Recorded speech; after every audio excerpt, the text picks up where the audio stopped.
The green light was lit in Houston. Jalen Green with a bounce-back game, 8 made threes, ties the Houston Rockets' playoff franchise record for most threes in the game, keeping the theme of the night alive. Welcome back to Playoff Central Live. That's Carlos Boozer, that's Quentin Richardson, I'm Chris Miles. And Q-Rich, I keep coming to you because we've had some great shooting performances throughout the night. Jalen Green putting a nightcap on it with 8 threes to end this for the Houston Rockets.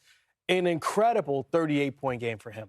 Yeah, this was a great bounce-back game. They were looking for that from him. He didn't play well, particularly the first game in Game 1. And Game 2, much more aggressive early, man. But I like what Ime was doing. He was sending the non-defenders. That's a double screen. First with Buddy Hield, then you get Şengün. He didn't switch, but Buddy isn't the best defender either. Scores there. Here's another double. And this time you're going to see him come off, and now he gets downhill on the big and gets what should have been an N1. But, like, he was way more aggressive this game, and then just being in the right place at the right place sometime. But this dunk was sweet. Ooh. What was that? Ooh, bang, bang. Okay. We got you on it tonight. So, Booze, when I look at the Houston Rockets, they had 85 points in Game 1, tied the low around the association for lowest amount of points in the playoffs. Then they bounced back 109. What was the difference to you in their off? Now, here's the thing. They had more points in the first 3 quarters of Game 2 than they had in all of Game 1. So what did you see from them when you're like, oh, this is going tonight in the first half? I mean, Jalen Green, to me. I mean, It is what it is. Like, I think he came out on a mission. He was outstanding from the very tip of the game to the finish of the game. Did a great job of setting the tone for that team.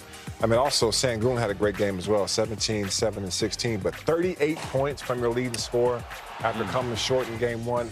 He basically said it wasn't going to be on me tonight. I'm going to make sure I do my job. He did it very well, did a great job of being aggressive all night long. The rest of the guys fed off of that. Seeing his shot go in, seeing his aggression came in as a offensive juggernaut for that team. Did a phenomenal job tonight. You know, it's a great point that you guys make about Jalen Green, because I remember the Houston Rockets during the regular season won their first 10 games where he scored 30 or more. Right? And a lot of times we see the stat where a guy scores a lot of points that doesn't necessarily lead to wins.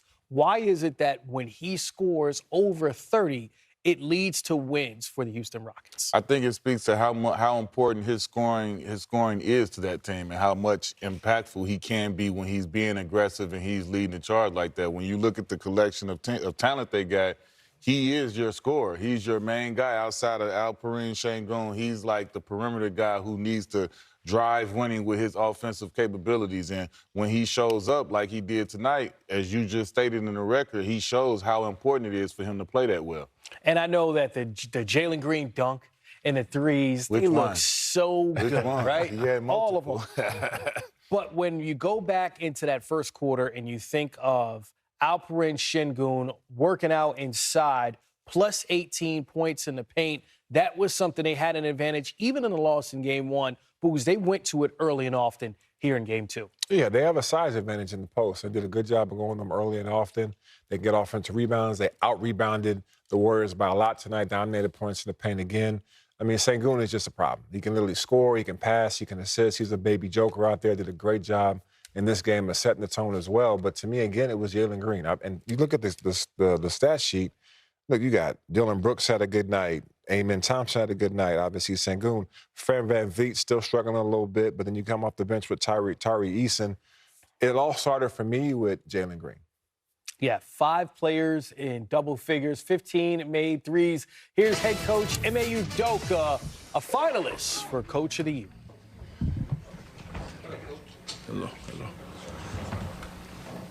First question, Danielle.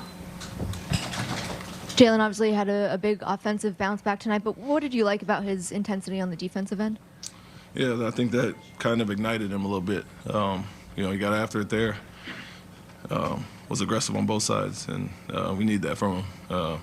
Positivity was too comfortable last game, much better job climbing up into him. And then switching on to Curry, he was aggressive. Same thing when Hill came in, so I think that all carried over. But, he bounced back on both ends, obviously, aggressive offensively. Physical defensively, and that's what you're going to need against these guys. What can you say about your team overall and how they were able to bounce back after a not so good showing in the first game? Yeah, I mean, we guarded well enough last game, like we said. Held them to 95. Today it's 94. And really in the 80s with some late buckets they had, but that carried over well, and we knew if we took care of the ball, got some shots, we were going to knock some of those down, and obviously Jalen was a big part of that, but everybody else contributed as well, and guys were aggressive, so that's what it looks like. We hold a team to that. We should have comfortable wins like we have all season, and well, like I said, first game's out of the way. Guys got their rhythm back, got their focus, confidence, never left, but get the jitters out and have a good offensive showing, we'll be in good shape. A double-double for Alperen Şengün. What did you like about his performance, not only tonight, but just his first 2 games in general and the way he's kind of imposed his will? Yeah, he's a matchup problem for teams, and they're switching all type of guys on him, kind of going after him. But he's patient, takes what they give him, and makes the right read most of the time. But we need his aggressiveness. He calms us down in the post. Like I said, we're putting him all over the court, setting pick and rolls for him, isolations at the elbow, playmaking, rebounding, obviously at a high level, but and guarding wings on the perimeter. And so, hell of a job by him in the first 2 games. Good carryover from what he did all season, basically. That's why he was an all-star. Man, how did things change when Jimmy went out, and what type of things did you all do to take advantage of his absence? Yeah, obviously he's a huge part of what they do. Isolation, score, cross matches, he likes to hunt those, and so you could key in on Curry a little bit more, obviously, with him not on the court. And I think we did that for the most part. He had 5 points until the 2 late threes in the first half, and then scoring 20 on 6 for 15 with 6 turnovers. We got aggressive with him, went after him, and tried to make some other guys beat us, and it worked for us. What kind of conversations did you have with Jalen between games 1 and 2, and what was his mood like? How was he in practice? Did you kind of think he would be fired up going into tonight? Yeah, nothing major as far as conversation-wise. I think it was more of. We had a poor offensive showing, not just him, but the rest of the team. Take care of the ball, and be patient. And, get guys their spacing. You'll have your attack lanes and then be aggressive from there and make the right play. And so he took what they gave him, getting up 18 threes. They were helping off. They were going under and being aggressive with that. And then he goes 5 for 7 from the rest of the field with the assists and all that. And so nothing major. We expected to bounce back for a lot of guys that didn't shoot it well. And he showed that tonight. Obviously came out aggressive from the start. And then, like I said, the defense was a good carryover as well. What did you see from your team when at moments when it felt like maybe Golden State could make a run and maybe kind of cut the lead, but you always had an answer for that? You guys always responded and extended the lead. Yeah, it's just the simple things that got us there and what hurt us in game 1. At that point you're up 20 and turnovers and threes are what are going to get them back in the game. And we have 2 quick turnovers, give up a 5-0 run with the threes, and then they get an 8-0 run. And so exactly what we said, will help them. And so we just got to calm it down and be deliberate with what you're trying to get at that point. And I think we still went to guys in the pick and roll and the post up and drew the crowd and made the right play and then knocked those shots down. So didn't lose our composure. Got chippy at the end as well. We got to keep our composure there a little bit more, but did what we did all game and made the right read and hit the shots. Ime, we spoke about both LP and Jalen's impact. I know it's just one game, but how much of their performance today is what this organization may have envisioned dating back to the offseason when you guys decided to invest in them for the future?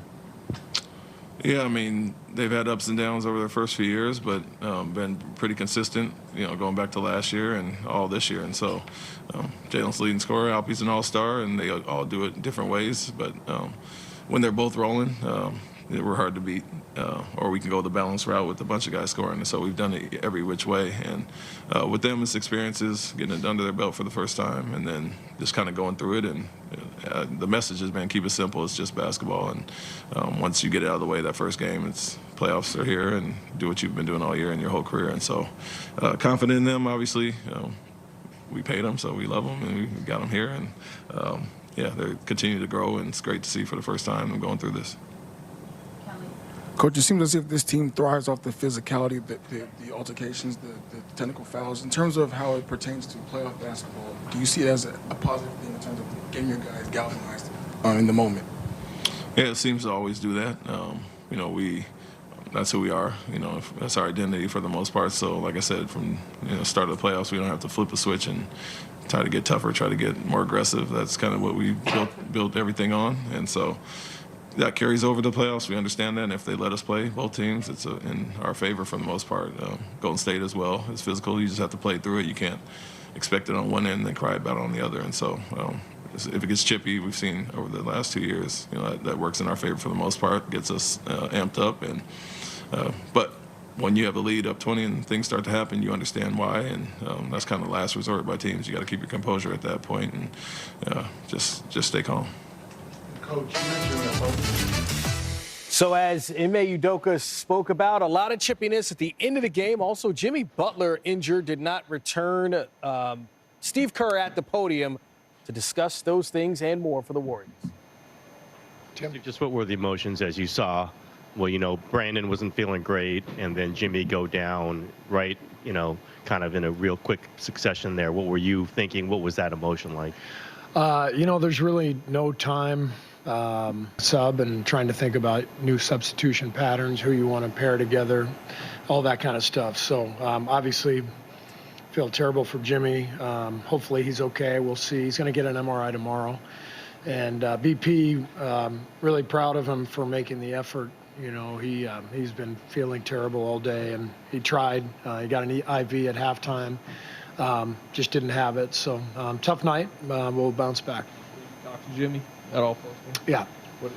Are you optimistic, or are you just kind of? Jimmy always says he's going to be fine. But we have to wait to see with the MRI. What did you think of the foul, or how he went down? Did you think it was in? I haven't seen the replay. I asked our guys behind the bench, and they just said it looked like